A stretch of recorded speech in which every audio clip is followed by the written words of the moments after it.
दोस्तों नमस्कार। राहुल गांधी कल गुजरात में थे और अब कल यानी मंडे को मणिपुर जा रहे हैं। इसके पहले वो हाथरस में थे उत्तर प्रदेश में, और ये तब मशरूफियत है राहुल गांधी की जब वो लीडर ऑफ अपोजिशन है। राहुल गांधी ने अहमदाबाद की धरती से यानी नरेंद्र मोदी के अपने भीतर से गढ़ से जो ऐलान किया है उसके मायने क्या है। क्या राहुल गांधी ने अर्जुन की तरह मछली की आंख को अपना लक्ष्य बना लिया है? राहुल गांधी ने जो ऐलान किया है अगर उसको आप विश्लेषित करें तो राहुल गांधी की पूरी राजनीति आपको समझ में आएगी। राहुल गांधी ने अहमदाबाद में भारतीय जनता पार्टी को हराने का ऐलान किया है। हालांकि इसके पहले वो पार्लियामेंट के भीतर भी कह चुके हैं कि इस बार हम आपको गुजरात में हराने जा रहे हैं, लेकिन कहना और करने के प्रति जो विजन है उसमें एक अंतर होता है। राहुल गांधी इस बार जब ये कह रहे हैं कि हम गुजरात में आपको हराने जा रहे हैं, ये केवल एक पॉलिटिकल पार्टी के लीडर का बयान नहीं है, एक ऐसे कमिटेड कार्यकर्ता का बयान लगता है कि जिसने उस लक्ष्य को भेदने का प्रण कर लिया है। और वो लक्ष्य क्या है? भारतीय जनता पार्टी के पैरों के नीचे से जमीन खींच लेना। राहुल गांधी ने जो मिशन बनाया है वो मिशन है उत्तर प्रदेश और गुजरात से भारतीय जनता पार्टी का सफाया करना। अब ये कैसे होगा और राहुल गांधी की क्या रणनीति है, इसका ही विश्लेषण मैं आगे करने वाला हूं। राहुल गांधी अहमदाबाद में इस बार जो भाषण दे रहे थे, अगर आप लोगों ने देखा हो तो राहुल गांधी ने एंटरटेन भी बहुत किया लोगों को। और ये जो एंटरटेन करने का मादा जो आता है और उसके भीतर जो कमिटमेंट है, ये दोनों चीजें जब मिली होती हैं तब आप देखते हैं कि उस लीडर में कॉन्फिडेंस कितना है। राहुल गांधी नरेंद्र मोदी और अमित शाह के गढ़ में बैठ करके वहां पर खड़े होकर के जो भाषण दे रहे हैं उसमें कॉन्फिडेंस है, पूरा कॉन्फिडेंस है। और ये कहा उन्होंने कि इस बार हम हराएंगे। और कैसे हराएंगे? राहुल गांधी कहते हैं कि आपके कार्यालय को तोड़ा है इन्होंने, बीजेपी वालों ने। राहुल गांधी ने जब हिंदू धर्म के विषय में चर्चा की और ये ऐलान किया कि भारतीय जनता पार्टी हिंदू धर्म की ठेकेदार नहीं है, वो केवल उसका राजनीतिक इस्तेमाल करती है। हिंदू धर्म का जो मर्म है, जो असलियत है, वो जो शंकर की तस्वीर दिखा करके उन्होंने कहा कि वो तो अभय प्रदान करने की है, एक तरह से कहें कि करुणा और मैत्री की है। और इसके साथ उन्होंने जोड़ा था बौद्ध धर्म को भी, जैन धर्म को भी, ईसाइयत को भी, इस्लाम को भी। उसके बाद जो रिएक्शन में हुआ और मोदी जी ने जब कहा कि नहीं ये तो बड़ा आप गंभीर बात कह रहे हैं, सीधा आरोप लगा दिया कि आप समूचे हिंदुओं को आप हिंसक बता रहे हैं। जब गंभीर कहा तो उसका इशारा मिल गया उनके समर्थकों को, आईटी सेल को और जो भक्त मंडली है उसको, और उसने राहुल गांधी पर अटैक करना शुरू कर दिया। वो अटैक गुजरात में भी हुआ। इस पर मैं आपको एक वीडियो में बात करते हुए बात कर चुका हूं इस पर। लेकिन राहुल गांधी ने जो कल कहा कि जिन्होंने आपके ऑफिस को तोड़ा है उन्हें हम गुजरात में सत्ता से तोड़ने जा रहे हैं, और वो सिर्फ गुजरात के लिए नहीं था, वो दिल्ली के लिए भी था। और प्लान क्या है राहुल गांधी का कि गुजरात और दिल्ली के बीच का जो फासला है उस फासले को आप कैसे खत्म करेंगे। इसके लिए प्लान है गुजरात और उत्तर प्रदेश, ये दो राज्य।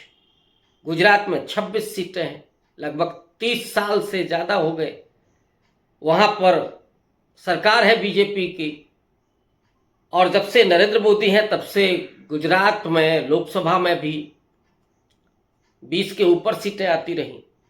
पिछली बार 2019 में 26 थी, उसके पहले 26 थी, इस बार 25 है, एक सीट कम हुई है। बनासकांठा की सीट कांग्रेस पार्टी ने जीती है। दूसरी तरफ उत्तर प्रदेश वो गढ़ है जहां पर राम मंदिर का पूरा आंदोलन हुआ, जहां भारतीय जनता पार्टी का एक नया एक तरह सेंटर है, और इन दोनों को लक्ष्य करने के पीछे वो उद्देश्य है राहुल गांधी का, जिसको उन्होंने अपने स्पीच में दर्ज किया। उन्होंने कहा, और बिना किसी हिचक के कहा, कि जो लालकृष्ण आडवाणी ने राम मंदिर आंदोलन खड़ा किया था उसे इंडिया अलायंस ने अयोध्या में हरा दिया है। और ये बात क्यों कह रहे हैं राहुल गांधी?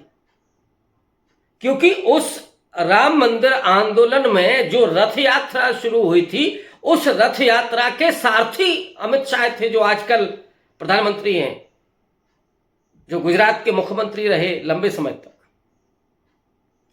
तो अटैक सीधे तौर पर नरेंद्र मोदी पर है कि वो अयोध्या में गए, राम मंदिर का उद्घाटन किया, पूरा माहौल बनाया, भगवामय पूरा देश हो गया था, लेकिन वहां पर भी इंडिया अलायंस ने, वो भी सामान्य सीट पर, लल्लू सिंह को किसने हराया? अवधेश प्रसाद पासी ने। ये जो जीत है इंडिया अलायंस की, वो सवर्ण सामंतवाद पर एक तरह से जो बहुजन की राजनीति है, जो सोशल जस्टिस की राजनीति है, उसकी जीत है। या दूसरे अर्थ में आप कह लें कि जो हिंदुत्व की राजनीति थी उस पर सोशल जस्टिस की, पॉलिटिक्स की जीत है। तो राहुल गांधी इस राजनीति को आगे बढ़ा चुके हैं। संविधान, आरक्षण, नौकरियां, दलितों आदिवासियों के अधिकार, उनको सम्मान, महिलाओं की सुरक्षा, ये जो तमाम issues Rahul Gandhi, caste census, अति पिछड़ों को, अभी जो पीछे छूट रहे हैं उनको रिजर्वेशन बढ़ेगा तो उनको मौका मिलेगा, ये जो मुद्दे हैं, यानी सामाजिक न्याय का एक पूरा दस्तावेज, एक पूरा एजेंडा, जिसने राहुल गांधी को यहां पर खड़ा किया, जिसकी वजह से राहुल गांधी ये ऐलान करने में सशक्त हुए, मजबूत हुए कि हम उखाड़ने जा रहे हैं इस सत्ता को। और ये ऐलान हल्का नहीं है। वो ऐलान उत्तर प्रदेश में कैसे कामयाब होते हुए दिख रहा है या नहीं दिख रहा? उत्तर प्रदेश में इस बार 40 के नीचे समेट दिया, 33 सीटों पर आकर के सिमट गई बीजेपी। और उन स्थितियों में भी जब ओम प्रकाश राजभर बीजेपी के साथ, संजय निषाद बीजेपी के साथ, अनुप्रिया पटेल बीजेपी के साथ, दारा सिंह चौहान बीजेपी के साथ, यानी अति पिछड़ी जमात का एक बड़ा चंक। लेकिन हालात क्या? ओम प्रकाश राजभर अपने बेटे को नहीं जिता पाए, संजय निषाद की क्या हालत हो गई, अनुप्रिया पटेल हारते हारते चुनाव जीती, और हारते हारते तो हालत तो नरेंद्र मोदी की भी थी इस राजनीति के जरिए। तो उत्तर प्रदेश में 2027 नजर में, वो सिर्फ अभी तो 10-11 जगह उपचुनाव हैं विधानसभा के, और ये जो दो लड़के हैं उत्तर प्रदेश में, अखिलेश यादव और राहुल गांधी, जो सामाजिक न्याय के उस पूरे नाव पर सवार हैं, इस पर खड़े होकर के भारतीय जनता पार्टी को चारों खाने चित करने का जो प्लान तैयार किया है, उसमें नरेंद्र मोदी तो टिक ही नहीं रहे। एक धारा है जो योगी आदित्यनाथ जिस पतवार को थोड़ा संभाले हुए हैं, लेकिन योगी आदित्यनाथ पर अब लगातार आरक्षण को साजिशन एक तरह से खत्म करने कई आरोप लगाए अनुप्रिया पटेल ने भी, कि आप आरक्षण दे ही नहीं पा रहे हैं, बहाल ही नहीं कर पा रहे हैं। और ठाकुरवादी होने का भी आरोप लग रहा है कि साहब हर जगह आपके ठाकुर। जो आरोप कभी अखिलेश यादव पर लगते थे यादववादी होने के, वही आरोप आजकल योगी आदित्यनाथ पर लग रहे हैं। तो ये जो आरोप है जिससे वो पीछा नहीं छुड़ा पा रहे हैं, उस वजह से योगी आदित्यनाथ भी अब, और एक कोल्ड वार भी चल रहा है योगी वर्सेस अमित शाह, उस वजह से भी इन दो लड़कों की जो केमिस्ट्री है, जो अर्थमेटिक में तब्दील हो गई है, राहुल गांधी के साथ जहां राहुल गांधी की जो लोकप्रियता है वो नॉन जाटव समाज में, नॉन जाटव दलित में, अति पिछड़ा समाज में, मुस्लिम समाज में बड़े पैमाने पर बड़ी लोकप्रियता, बड़ी विश्वसनीयता। अखिलेश यादव के साथ क्या है कि कुर्मी, निषाद, मौर्य, राजभर, इन जातियों को उन्होंने जगह दी, इस बार प्रतिनिधित्व दिया। इधर पासी समाज को उन्होंने अच्छे तरीके से जोड़ा। तो ये जो पूरा सोशल जस्टिस का एक गुलदस्ता बना, जातियों के राजनीति का एक जो गुलदस्ता बना, उसे अब कमजोर कर पाना वश में नहीं है, ना योगी के ना मोदी के। तो 27 तो इस तरफ जाते हुए दिख रहा है। समाजवादी पार्टी के कार्यकर्ता लाठी और झंडे के साथ, डंडा और झंडा के साथ, और राहुल गांधी की लोकप्रियता, सोशल जस्टिस का एजेंडा, ये कारगर साबित होते हुए दिख रहा है। इसको काट पाना अब आसान नहीं है बीजेपी के लिए। गुजरात में क्या हालात है? गुजरात में भारतीय जनता पार्टी को अपराजय माना जाता है, लेकिन इस बार कई सीटें बेहद करीब से जीत पाई है। बनासकांठा तो गंवा दिया। और हालात क्या थे? कांग्रेस पार्टी बहुत मन से लड़ भी नहीं रही थी। अरविंद केजरीवाल जेल में थे। इसके पहले के जो विधानसभा चुनाव हुए वहां पर आम आदमी पार्टी का एक दो चुनाव में जहां वोट बटा, आदिवासी समाज की पार्टी है, वोट बटा, लेकिन जो इंडिया अलायंस है, जो चंक है, बड़ा चंक है इंडिया अलायंस का, ये मुस्तैदी से लड़ेगा। ऑब्वियस है कि ये मोदी और शाह की जोड़ी को पटकनी देने में कामयाब होगा। ये मैं नहीं कह रहा हूं, ये गुजरात के तमाम एक्सपर्ट कह रहे हैं, राहुल गांधी का कॉन्फिडेंस कह रहा है, कांग्रेस पार्टी के कार्यकर्ता कह रहे हैं। और राहुल गांधी ने बड़ी बात कही कि गुजरात में हमसे गलती हुई। क्या गलती हुई?